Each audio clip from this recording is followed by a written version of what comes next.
Welcome to Amazing Business Radio with best-selling author and customer service and business expert, Shep Hyken. Shep will talk with some of the smartest thinkers in business to help make you more successful in your professional and personal life. This is Amazing Business Radio with Shep Hyken. Hello, everybody. It's Shep Hyken here. We're back with another episode of Amazing Business Radio. We have a great guest today. Jennifer FitzPatrick is the author of 2 books, and her recent book is Reimagining Customer Service in Healthcare. Even if you're not in healthcare, you're going to stay tuned for this episode because we're going to talk about, healthcare patients the same as customers, clients, guests, members. It doesn't matter. We're going to cover some great insights thanks to Jennifer. Now, before we get started, a couple of quick announcements. I want to mention our sponsor, which is Text Expander. They are a wonderful productivity tool. My assistant in the office, Cindy, just said she saved 2 hours last week by not having to completely rewrite some of the same things she writes again and again and again. Text Expander will help you do that. More about them at the break. And if you've got an amazing story that you would like to share or a question that you would like me to answer, you can send those to me on any of the social media channels. I'm pretty much everywhere: Twitter, Facebook, Instagram, LinkedIn. I'm even on TikTok. Remember, if it's a question, to use the hashtag AskShep. I'll answer the questions you send in either in that social channel, on this show, in my newsletter, or on my TV show, which is Be Amazing or Go Home. That's Be Amazing or Go Home. And if you want to see some Shepisodes, it's episodes. You can go to Amazon Prime. You can go on Apple TV, Roku, or just go to beamazing.tv.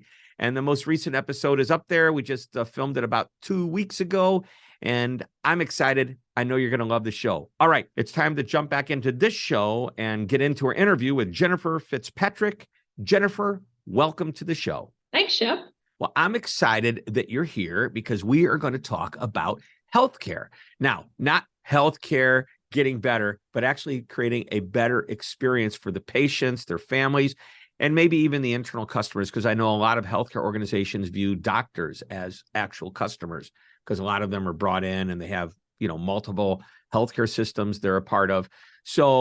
But here's the important part for everybody listening. Don't stop listening if you're not in healthcare, because everything that Jennifer is going to talk about today will probably apply to your business, whether you sell scuba diving equipment or heavy machinery B2B. So very true.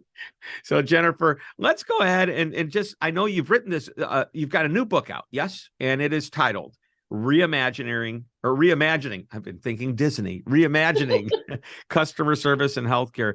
Tell us a little bit about this book. I wanted to write a book that addressed the fact that we all go to healthcare for a big problem, whether we have some physical, mental, cognitive issue. And we are assessing that experience when we go. Like you talk about this a lot, Shep. We're not assessing it based on the other doctors we've gone to or the other hospitals we've utilized. We're really measuring it against any other, going to a restaurant, going to a scuba diver lesson, what have you.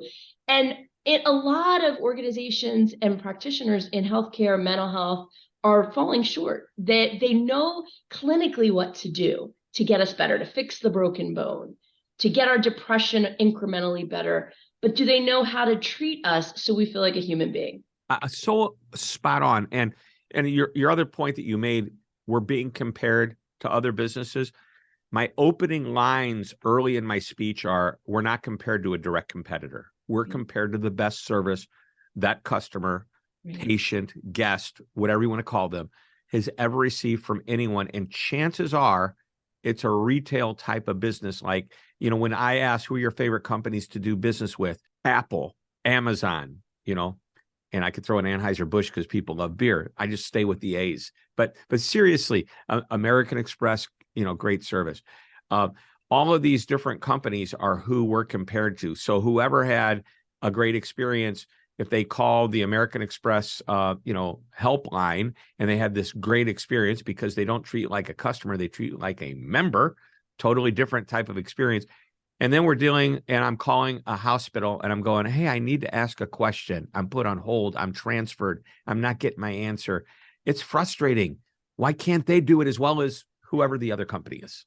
And I think for some organizations, they don't look at it as a priority. It's like, okay, your heart is working now, so you're welcome. It's not making that person feel comfortable.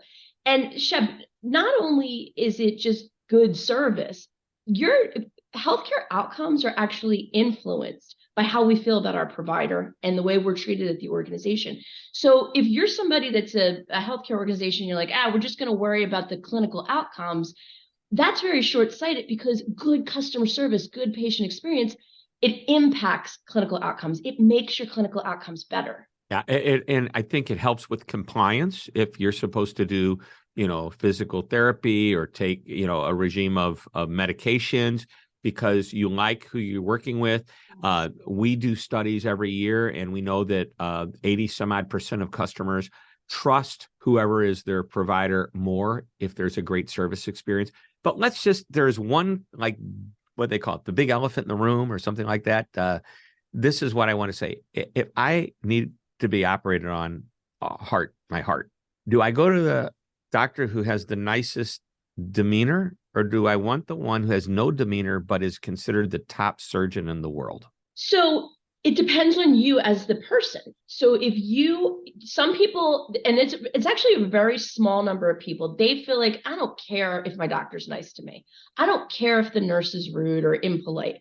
Oh, there is a small percentage of people, but most of us, we need that blend. We need the person to have good outcomes, but also even just a little bit. They don't have to be your best friend. They don't have to be smiling while they're performing the surgery. But what we do need is for them to put you at ease. Because again, when you're comfortable, when you go into that heart surgery, if you feel good, if you feel like the doctor cares about you, your outcomes are going to be better. And so it's less important to few people, but we do want to make sure that even if the doctor doesn't have the best bedside manner, what about the staff?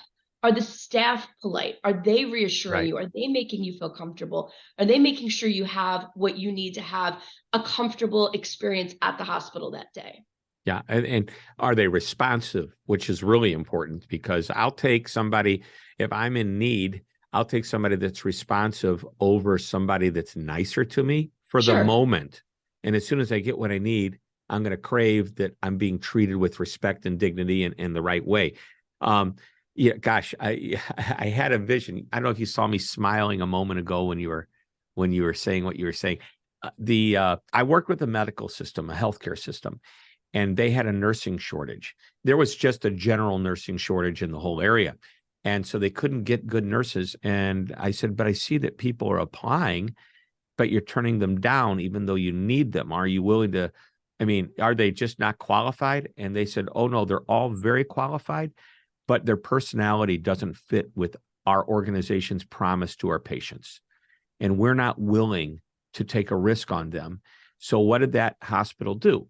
They shut down 2 or 3 floors, on certain, a wing of several floors because they couldn't staff it. And they felt that was probably safer than eroding their reputation. So I think that there's a couple of things around that. So for one, some organizations, you have your standards, but are they really the crucial, important standards? So with this recruiting problem, and Shep, we've been having it, everything, pharmacists, doctors, social workers, psychologists, everybody. Can you narrow it down to the qualities? So I think what we're seeing right now with the Great Resignation and with the younger generations, we've got a lot of, and that's perfectly fine. If you want to pull back services, you really need to explain to your consumer base why you're doing it and when you expect to be back up and running. But at the same time, what are the 3 most important qualities? Never mind, they have to have a license. Yeah, they can't have a certain criminal background. Okay, but what are the 3 qualities? Because I see a lot of people in healthcare focusing on, does this person have pink hair? Does this person have a tattoo? Does this person have 3 earrings in their ear? I'm not saying that that's not a problem for image for some organizations, but guess what? The younger generations are expressing themselves in a lot of different ways that boomers, I'm a Gen Xer, Gen Xers, boomers, and traditionalists, they are a little bit shocked by. So I think if we're going to staff up fully, if we have people that are compassionate, intelligent, kind, reliable, if we're focusing on that, maybe more so than some of the external pieces, I think that eventually that our customers will be okay with that. I think especially if you're in a small community and you don't have a hospital to go to, I mean, you're creating another problem in some ways. Right. Yeah, I get that. And, to the person that can't get past what somebody looks like, oh boy, there might be certain standards. There might be a uniform you have to wear. Well, I don't really care what the color of hair is. I don't, we had an employee here that was covered with tattoos and she was uncomfortable. Why are you uncomfortable? Well, I know you deal with a different kind of customer than the people I hang around with. I go, you know what? Your resume looked good. Your references checked out. You seem to have a charming personality and you seem to want to take care of people. All right. And you have, of course, the skills. Until you prove me wrong, I don't care what you look like. Now, if we go to a meeting, I might say to you, you might need to dress more conservatively than you do here because it's expected that you would with the type of audience we're in front of. But here, you know how it is. And I think that's okay. It doesn't matter what kind of business you're in. I hate that people would assess the quality of the service, the care, or anything else based on the judgment they have of a person's hair color or number of piercings they have. It's just, there probably is a line that we have to draw somewhere, and you've got to just make it clear. You can walk right up to the line, just don't cross it. I like the way you put that. Walk right up to the line, just don't cross it. That's good. Yeah. Well, hey, let's talk. Wow, I'm looking at the time, and I think we're getting a pretty good idea of let's wrap up this segment, and we're going to take a short break and come right back. And I want to talk because some patients are like some customers. You just can't make them happy. Now, because a customer may be an angry person and just have a nasty life behind them, or a patient may be in great pain. So I want to talk about that. But I think what we've just covered is the idea that it doesn't really matter if it's healthcare or, underwater basket weaving manufacturers. How do you like that? We got scuba divers and underwater basket weavers. Where's my head today? It's not in the sand, it's in the ocean. So but I mean, it doesn't matter what business we're in. Everything we're talking about applies. So everybody, ladies and gentlemen, boys and girls, you are listening to Amazing Business Radio. We're talking with Jennifer FitzPatrick, the author of Reimagining Customer Service and Healthcare. And we're going to come back and we're going to talk about dealing with difficult customers. Right now, we're going to hear from our sponsor. Don't go away. Let's talk about Text Expander, a tool that allows your team to eliminate repetitive typing with just a few keystrokes. Anything you type over and over, such as customer responses, will be at your team's fingertips, so they have the power to do what they do best, just faster. Quickly reply to emails and chats from a library of responses that you create, completing answers to common questions and issues. Your entire team stays on the same page with the same common responses that can be personalized on the fly. And it's simple to use. Type commonly used content into a text expander snippet and give it an abbreviation of just a few letters and symbols. Share the snippet with the team. When you type the abbreviation, it triggers the snippet and the content expands anywhere you type, including email, chat, or social media. It's that easy. Just go to www.textexpander.com to learn more about this amazing and productive tool. Sign up for a year and get 20% off. You're listening to Amazing Business Radio with best-selling author and customer service and business expert, Shep Hyken. We're back on Amazing Business Radio talking with Jennifer FitzPatrick. Well, Jennifer, there are some customers that are just difficult. And in the healthcare world, part of the reasons they might be difficult is they're in excruciating pain. Their tolerance level is probably lower than most. Their appreciation would hopefully be higher when we take care of them. But let's talk about difficult customers and how you manage the experience. Well, let's first start out, Shep, by talking about that nobody wants to engage with the healthcare system. Nobody's like, yes, I get to. You know what? I think today I'm going to go to the hospital just to see what they can do to me. Yeah, let's just go to or I want to place my mother with dementia in a senior living community. That'll be fun. Nobody wants to engage. And, so many of your customers, Shep, like, yeah, I want the Starbucks. I want to stay at the Ritz-Carlton. Like, all those are experiences we crave. We want. They're going to be fun. So we have to start out, all of us in healthcare always have to remember, nobody wants to engage with us. So we are starting on a scale of 0 to 10, 0 being no stress, 10 being excruciating stress. Most people are at a 7 or higher. And so what you talked about, they're in physical pain or even mental health pain, that they come in and they're going to be even more difficult to please. So any kind of way that we can just respond, not making them repeat information. I have an aunt that just went through chemotherapy and cancer treatment, and just constantly getting asked the same questions over and over again.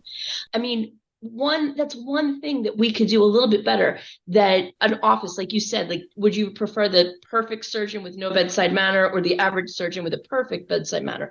It doesn't have to be about smiling and being happy all the time. It's about just don't ask the same questions over and over again. There's a process, and sometimes the process is broken a little bit. By the way, just for our listeners, as you're listening to Jennifer, her audio is kind of going up and down a little bit. We can hear everything you're saying, Jennifer, but just want to kind of keep that in mind. I don't know if, I don't think you're getting away from the microphone. You're right there. Nothing to worry about. We can hear you just fine. Just wanted to throw that out. All right. So back to your point, though. There's a process. And to ask the person the same questions and filling out the same forms again and again is ridiculous. I've often said, when we're asked to fill out these forms prior to the visit so that we can focus on the visit, not the forms. But sometimes I'm so disappointed when I get there and there's more forms to fill out. It's like, don't you have enough information about me? What am I doing now? Now, there's certain things we'd want to know. Since you filled out the form a week ago, has something changed? Sure. We need to know about that in the healthcare world. But I went and I did something crazy. I did bungee jumping over in New Zealand. It was one of the coolest things I ever did. And when I walked into the place and paid for it, and they said, now we need to weigh you because we need to know exactly how much you weigh so that when you jump off, we got the right cord so you don't smash into the ground, right? Actually into the water.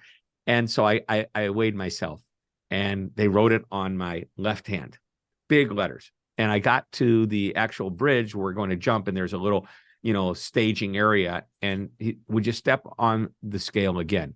And they weighed me. And on my other hand, they wrote down the weight, which was by the same weight, right? Both right hand and left hand on the back of my palms, on the back side of my hand. When I got ready to jump and they started to put the ropes around me, before I did that, they asked me to get on the scale again.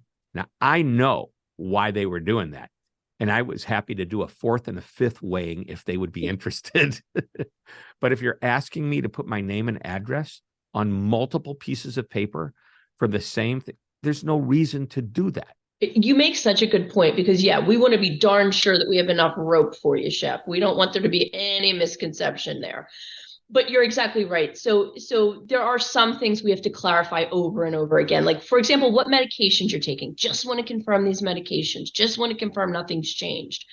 But a lot of times we are asking for the same information because the provider's not taking a few moments just to review, right, and to ask good questions.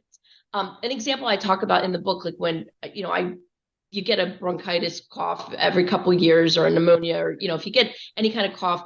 I remember one time I had one of those, and I go and they're like, well, how much pain are you in? And I said, well, thankfully I'm not in pain. Like, they said 0 to 10, what's your pain? And I said, thankfully I'm not in pain. I just have a cough that's lingering and being annoying.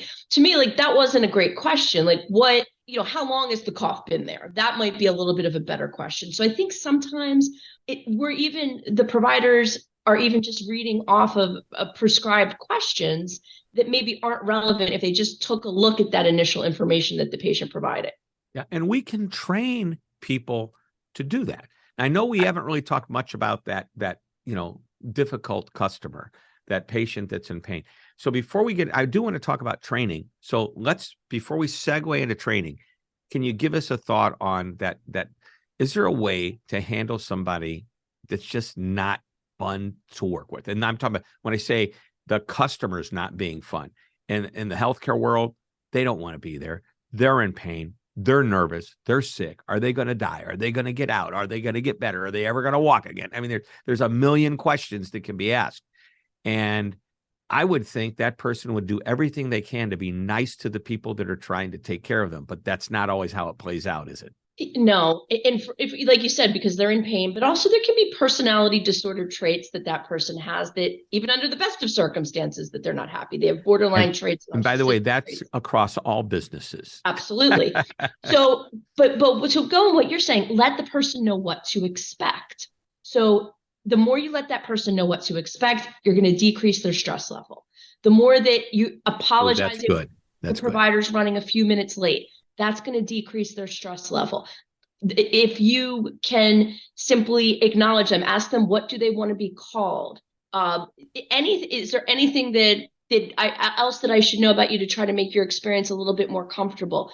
You might not be able to provide everything. Maybe they're saying, hey, I want 700 thread count sheets in my hospital bed. You might not be able to provide that, but can you get a little bit closer to what they're doing? Because if we are able to de-escalate them from complaining and being less stressed out, they're going to have a better clinical outcome, but also less complaints, less malpractice claims, less bad reviews on social media. One of the biggest pieces of literature out there right now on patient complaints is people complaining on Yelp about that their surgeon was rude to them. People are actually reviewing their surgeons on Yelp now. I'm telling you, it's happening. We're very critical of the service and the experience we receive. Okay, you said something earlier in the list of things you were going through just in this last part of the conversation, and I want to emphasize it. I'll sum it up by saying, don't let your patients have fear of the unknown. Because when you could tell them, why am I waiting? Your provider or whoever it is, the doctor's running late. This is when we expect them. And I'm going to come back every 10 minutes and tell you if that's changed.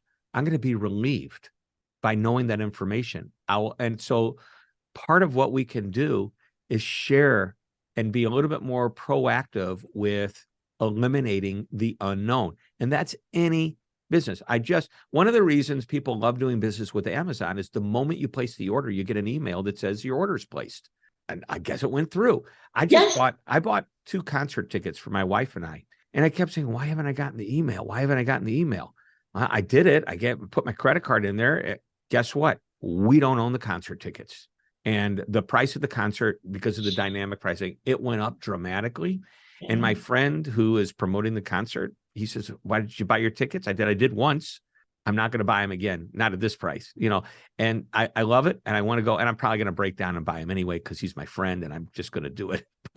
But the point is, that's what happens. All right, let's jump to training. We've only got a couple of minutes left. I want a couple of nuggets on how you train the people to do the right thing. Don't assume that they know. Don't assume that anybody that works for you knows, because when I go through, okay, smiling, saying hello, acknowledging, nodding. Oh, they know. Well, are they doing it? And you know how you can tell if they're doing it? You're not getting complaints. You're not getting bad reviews on social media. You're maintaining your patient roster with loyalty. You're not getting malpractice claims. That's when you know. If you have those issues that I just talked about, it's likely that the people that you work with don't know. And this is everybody from billing to human resources to housekeeping, not just your doctors, your nurses, your physical therapists. It's everybody that comes in contact with the patient and the patient's family member. Yeah, agree. All right. Don't assume. They probably know, but they haven't been properly trained on how to use what they know for the most effective way. That's, definitely, I think, the way we'd wrap it up. All right. One last question. And I know you've listened to the show and I warned you it was coming. Do you have one last final piece of wisdom for us on what we can take back, regardless of whether we're in healthcare or any other type of business? What is that insight that you can share with us? You just gave the example about the concert tickets, and that's lousy, but the stakes are so much higher in healthcare. So, if you get to the concert, great. You'll be disappointed if you don't make it, if you didn't get your ticket. But in healthcare, it could be that someone dies. It could be that somebody has the wrong arm limb amputated. The stakes are much higher. It's life and death. And that is why patient experience is so much more crucial than I believe in any other field. So if we can take the time to read a book or two on the patient experience and say, okay, this could be extreme, we could dial it back for our general retail business, or perhaps, the inside salesperson dealing with, whatever the manufacturing company is. I believe that we can take away a lot and apply it to what we do. Great insights, Jennifer. Thank you for being on our show. Thanks, Shep. And this is why we call it Amazing Business Radio. Thanks, everybody, for tuning in. That wraps it up. And we will have another interview next week. And until that time, this is Shep Hyken reminding you to always be amazing.